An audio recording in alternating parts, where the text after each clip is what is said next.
6টা দোয়া এবং জিকির আছে, যেই দোয়া জিকিরগুলো কোরআন হাদিসে বর্ণিত সকল দোয়া জিকিরের খোলাসা, সারমর্ম এবং নির্যাস।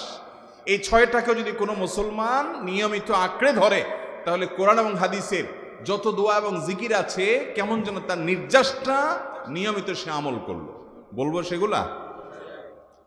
এই 6টা দোয়া এবং জিকিরের মধ্যে সর্বপ্রথম হলো নবী করিম সাল্লাল্লাহু আলাইহি সাল্লামের প্রতি দুরূদ প্রেরণ করা। নবীজি সাল্লাল্লাহু আলাইহি সাল্লামের প্রতি দুরূদ প্রেরণ করার আমল এরকম আমল, আপনি যদি সারা দিনে শুধুমাত্র নবীজির প্রতি দুরূদ প্রেরণ করার আমলটাই জিকির হিসাবে সবচেয়ে বেশি করেন, দোয়া হিসাবে যদি এটাই আপনি সারাদিন করতে থাকেন, তো আপনার জন্য যথেষ্ট হবে, আল্লাহর কাছে আর কিছু না চাইলেও চলবে। দুরূদ মানে হলো নবীজির জন্য দোয়া করা। ভাই, আল্লাহ তার হাবিবকে রহম করবেন, আপনার আমার দোয়ার দিকে আল্লাহর তাকানোর কোনো ঠেকা আছে? নবীজি কি আমাদের দোয়ার কোনো মুখাপেক্ষী? কিন্তু আমরা তার জন্য দোয়া করলে ওই চান্সে আল্লাহ তাআলা আমাদের প্রতি অনুগ্রহ করবেন। একবার না, আপনি নবীজির প্রতি একবার রহমতের দোয়া করবেন, একবার দুরূদ পাঠ করবেন।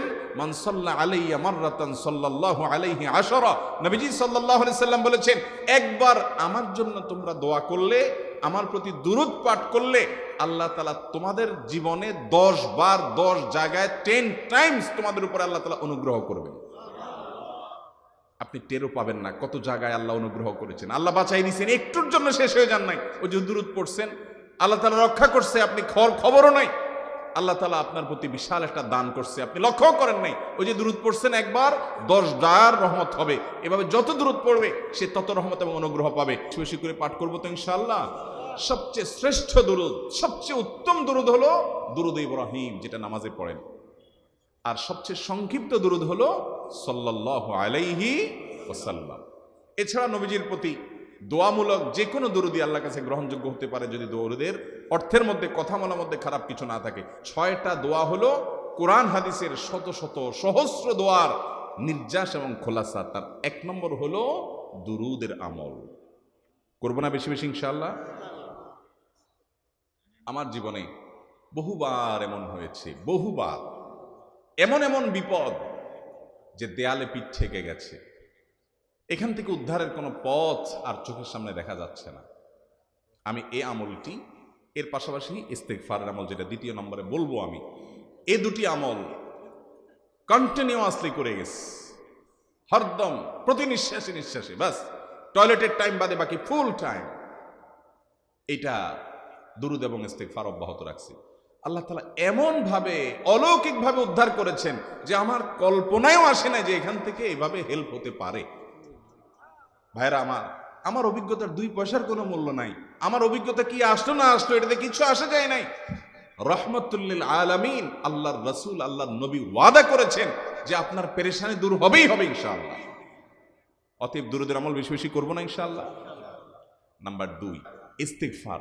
এটাও বেশি বেশি করতে হবে, কারণ ইস্তেগফার সম্পর্কে কোন হাদিসের ভাষ্যের মধ্যে মান লাজিমাল ইস্তেগফার ভাষ্য এসেছে, অর্থাৎ যে ব্যক্তি ইস্তেগফারকে আঁকড়ে ধরবে, এটাকে কন্টিনিউয়াসলি করবে, ইস্তেগফার কখনো ছাড়বে না, সবসময় তার মধ্যে ইস্তেগফার অব্যাহত থাকবে, ওই ব্যক্তিকে আল্লাহ রাব্বুল আলামিন বিভিন্ন পেরেশানি থেকে সারপ্রাইজড হওয়ার মতো এমন এমন পথ বের করে দিবে যে সে চিন্তাও করে নাই। তার পেরেশানি থেকে মুক্তির পথ আল্লাহ তাআলা দেখায় দিবে। ইস্তেগফার কিভাবে করবেন ভাই? ইস্তেগফার এমন একটা আমল, এটা ছাড়া তো আমাদের উপায় নাই ভাই। ইস্তেগফার আমাদের দুনিয়ার পেরেশানি দূর করবে, আখিরাতের পেরেশানি দূর করবে। রুটি রুজি নাই, চাকরি নাই, ইনকাম নাই, ব্যবসা খারাপ যাচ্ছে, পেরেশানি হচ্ছে, ইস্তেগফার ধরো, কি হবে? 1 নম্বর লাভ হলো আল্লাহ মাফ করে দিবেন গুনাহ। ইউরসিলিস সামা আলাইকুম মিদরারা, যাতে ফসল ভালো হয়, রিজিক ভালো হয়, সেই ব্যবস্থা আল্লাহ করবেন। ওয়ায়ুমদিদুকুম বিআমওয়ালিন ওয়া বানিন, ছেলে মেয়ে হয় না অথবা ভালো ছেলে মেয়ে নাই, আল্লাহ তাআলা নেক সন্তান দিয়ে তোমাকে শক্তিশালী করবেন, সম্পদ দিয়ে শক্তিশালী করবেন।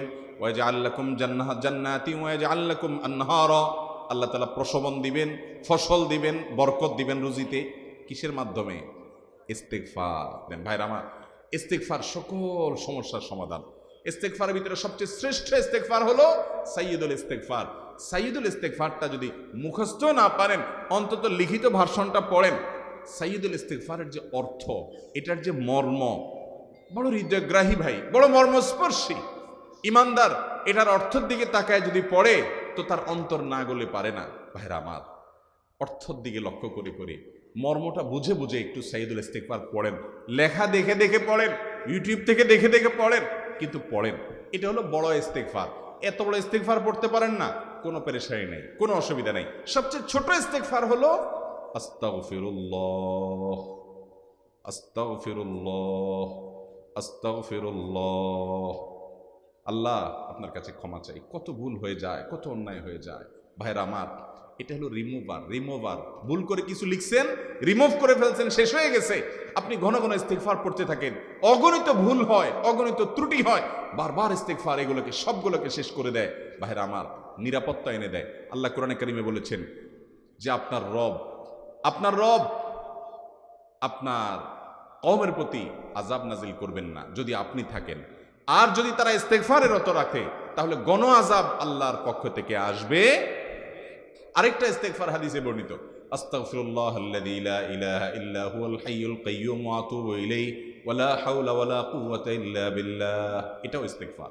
তাহলে একটা বড় ইস্তিগফার, একটা মিডিয়াম, একটা ছোট, যার যেটা সুবিধা হয় এটা পড়েন। নাম্বার 3, এটা আমাদের বেশিরভাগ মানুষ জীবনে হয়তো শুনেনও নাই। অনেকে হয়তো শুনছেন, আমল করা হয় না। খুব সীমিত সংখ্যক আল্লাহর বান্দার আমলের তৌফিক হয়। সেটা হলো ইয়া যাল জালালি ওয়াল ইকরাম। এটা একটা জিকির, আল্লাহ তাআলাকে ডাকা, আহ্বান করা, এটাই জিকির। ইয়া যাল জালালি ওয়াল ইকরাম। নবী করিম সাল্লাল্লাহু আলাইহি সাল্লাম বলেছেন, আলিজু বিয়া যাল জালালি ওয়াল ইকরাম। তোমরা ইয়া যাল জালালি ওয়াল ইকরাম এটাকে আঁকড়ে ধরো, এটাকে নিয়মিত করো, বেশি বেশি করে বলতে থাকো এটাকে। সব সময় এটাকে মুদাওয়ামাতের সাথে কন্টিনিউয়াসলি এটা বলতে থাকো, ইয়া যাল জালালি ওয়াল ইকরাম। অনেক উলামায়ে কেরাম, মুহাদ্দিসিনে কেরাম ইয়া যাল জালালি ওয়াল ইকরাম কেন নবীজি এত বেশি বলতে বলেছেন, এটার মাধ্যমে আমাদের লাভটা কি, এর ব্যাখ্যা করতে গিয়ে বলেছেন ইয়া যাল জালাল মানে হলো হে মহান মহান বড়ত্বের অধিকারী, হে জালালের অধিকারী, হে জালাল। ওয়াল ইকরাম, হে দানশীল।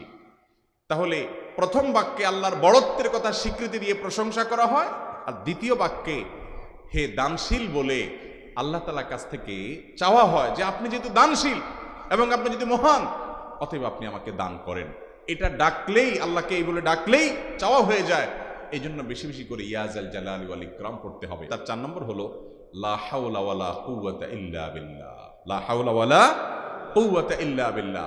লা হাওলা ওয়ালা কুওয়াতা ইল্লা বিল্লাহ, এটা হলো সারেন্ডার করা, আল্লাহর কাছে সারেন্ডার করা, আত্মসমর্পণ করা। মানে আল্লাহ ছাড়া কোনো ভালো কাজ করার ক্ষমতা কারণ নাই, করার তৌফিক দেওয়ার ক্ষমতা কারণ নাই, আর পাপ থেকে বাঁচানোর ক্ষমতা কারণ নাই। এই জন্য আমি কেমন যেন আল্লাহর কাছে সারেন্ডার করছেন। লা হাওলা ওয়ালা কুওয়াতা ইল্লা বিল্লাহ। কোন অবস্থা, কোন সামর্থ্য, এগুলো কারোর কাছে নাই, শুধুমাত্র কার কাছে আছে? আল্লাহর কাছে আছে। এই অর্থ বুঝে আপনি লা হাওলা ওয়ালা কুওয়াতা ইল্লা বিল্লাহ বেশি বেশি পাঠ করবেন। নবী করিম সাল্লাল্লাহু আলাইহি সাল্লাম বলেছেন, তোমাদেরকে কি আমি জান্নাতের একটা ভান্ডারের খবর দিব, যেটা জান্নাতের ভান্ডার, সওয়াব টওয়াব না, সাধারণ অল্প স্বল্প সওয়াব না, পুরো জান্নাতের ভান্ডারের সন্ধান দিয়ে দিব। সাহাবা ইকরাম তো চাইতেনই সেটা। নবীজি সাল্লাল্লাহু আলাইহি সাল্লাম তখন বলেছেন যে লা হাওলা ওয়ালা কুওয়াতা ইল্লা বিল্লাহ, এটা হলো কানজুম মিন কুনুজিল জান্নাহ, জান্নাতের ভান্ডার সমূহের মধ্যে থেকে একটা বড় ভান্ডার হলো লা হাওলা ওয়ালা কুওয়াতা ইল্লা বিল্লাহ। অতএব এই আমলটাও বেশি বেশি করবেন। 4 নম্বর আমল হয়ে গেল। 5 নম্বর আমল হলো দোয়া ইউনুস। দোয়া ইউনুস জানা আছে তো? লা ইলাহা ইল্লা আনতা সুবহানাকা ইন্নী কুনতু মিনাজ জালিমিন। ভাইরা আমার, অর্থের দিকে তাকায়া মাঝে মধ্যে মোবাইল টোবাইল সব ফালায় রেখে একটু আল্লাহর সাথে কথা বলবেন, আল্লাহর সাথে একটু কানেক্টেড হওয়ার চেষ্টা করবেন, আল্লাহর সাথে একটু সংযুক্ত হওয়ার চেষ্টা করবেন। ডিসকানেক্টেড তো পুরো লাইফটা কাটাই দিলেন, একটু কানেক্টেড হওয়ার চেষ্টা করেন। প্রতিদিন কিছু সময় বসে একটু জিকির করেন, চলতে ফিরতে একটু আল্লাহকে সময় দেন। আপনি উপকৃত হবেন, আপনার কলব জিন্দা হবে, আমল নামা সওয়াবে পরিপূর্ণ হবে। লা ইলাহা ইল্লা আনতা সুবহানাকা ইন্নী কুনতু মিনাজ জালিমিন। অর্থের দিকে তাকান, কত মর্মস্পর্শী। লা ইলাহা ইল্লা আনতা, আল্লাহ আপনি ছাড়া কোনো সত্যিকারের মাহবুদ নাই, উপাস্য নাই। সুবহানাক, আপনি পবিত্র, আমি আপনার পবিত্রতা জ্ঞাপন করছি। ইন্নী কুনতু মিনাজ জালিমিন, তবে আমি সেসব মানুষদের অন্তর্ভুক্ত যারা নিজের প্রতি নিজে জুলুম করেছে, অবিচার করেছে, অন্যায় করে আমার নিজের পায়ে নিজে কুড়াল মেরেছি বহু।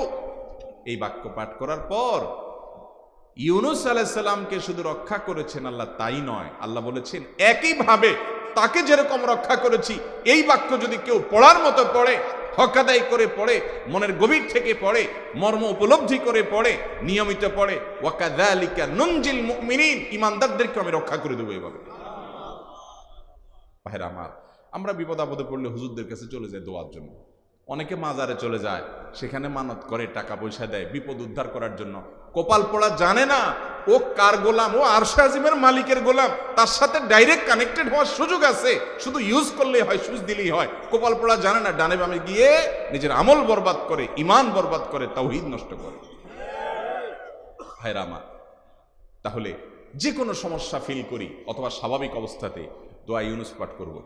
6 নম্বর হলো সুবহানাল্লাহ, আলহামদুলিল্লাহ, লা ইলাহা ইল্লাল্লাহ, আল্লাহু আকবার। এই বাক্যগুলো দেখবেন ঘুরে ফিরে নবী করিম সাল্লাল্লাহু আলাইহি ওয়াসাল্লাম সারাদিন পড়তেন। 5 ওয়াক্ত নামাজের পরে 33 বার দেখবেন। আবার দেখবেন সকাল সন্ধ্যায় সুবহানাল্লাহি ওয়া বিহামদিহি 100 বার, সুবহানাল্লাহি ওয়া আলহামদুলিল্লাহি আল্লাহু আকবার 100 বার। আবার এগুলো মাঝে মধ্যে 10 বার, রাতের শোয়ার সময় 33, 34 বার। বিভিন্ন সময় দেখবেন ঘুরে ফিরে এই সুবহানাল্লাহ, আলহামদুলিল্লাহ, লা ইলাহা ইল্লাল্লাহ, আল্লাহু আকবার, এগুলো একটা মিজানের পাল্লাকে পরিপূর্ণ করে দেয়। কোনোটা আসমান এবং জমিনের মধ্যবর্তী জায়গায় সওয়াব দিয়ে পরিপূর্ণ করে দেয়। এত বেশি ফজিলতপূর্ণ জিকির। আমাদের এই ভিডিওটি যদি আপনার ভালো লেগে থাকে তাহলে ভিডিওতে একটি লাইক দিতে পারেন এবং আপনার প্রিয়জনদের সাথে শেয়ার করতে পারেন, এবং এইরকম আরও ভিডিও পেতে আমাদের ইউটিউব চ্যানেলটি সাবস্ক্রাইব করে পাশে থাকা বেল আইকনটি অন করে দিন।